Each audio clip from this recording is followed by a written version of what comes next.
आई व 2 महिना लागला तो. गण 2-4 दिवस झाले तोंडाचा महिना लागला. आता काय करायचं आहे त्याच्यात? काही नाही करायचं व आई. कवर तुमच्या बहिणीचा हा पहिलाच धोंड आहे ना, तर त्याच्या नवऱ्याला आपण मस्त सोन्याची अंगठी करू आणि त्याला चांगली साडी घेऊ. हा घेऊ ना.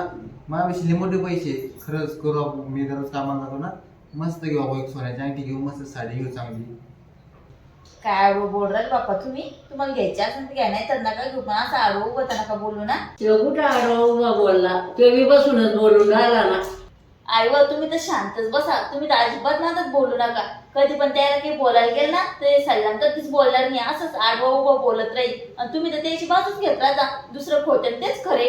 करणे करा, नाही तर नका करू ना. पण असं आडवं उभं कशाला बोलता? काय आडवं उभं बोललो? सल्लं बोललो ना, म्हणलो ना करायचं म्हणून करतो ना. आता आपले लग्न किती दिवस झाले? तेवढं पण लक्षात निघतं तुमच्या की आपल्या लग्नाला किती वर्ष झाले म्हणून. 2 वर्ष झाले ना, आता 3रं चालू आहे ना.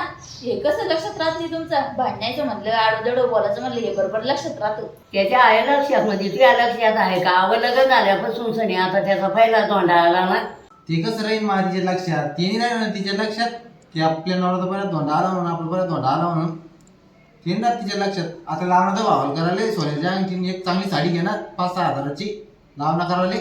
तो गरीब आहे, तो नाही करू शकत सोन्याची अंगठी. 5-6 हजारात साडी नाही घेऊ शकत. तो घेईन अशी 500 रुपयाची घेईन.